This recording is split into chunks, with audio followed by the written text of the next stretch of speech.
ही वडी तुम्ही कधी खाल्लेली आहे का? आज आपण बनवणार आहोत खमंग आणि पारंपरिक अशी थापी वडी। त्यासाठी चूल पेटवली, चुलीवर कढई ठेवली, त्यामध्ये 2 चमचे तेल घातलं, जिरं घातलं, कढीपत्ता घातला, भरपूर सारा लसूण घातला ठेचून, घरचं 2 चमचे लाल तिखट घातलं, 4 वाट्या पाणी घातलेलं आहे।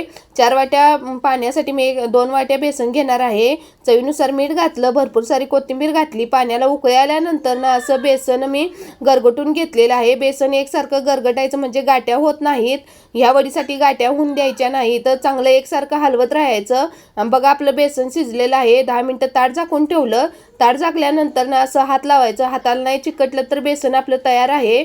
नंतर ना एका ताटाला तेल लावून घेतलं आणि बेसन त्यामध्ये घालून घेतलं आणि वडी थापून घेतलेली आहे। वरून भरपूर सारी तीळ घातली, खिसलेलं वाळं खोबरं घातलं, भरपूर सारी कोथिंबीर घातली आणि वड्या अशा कट करून घेतलेल्या आहेत।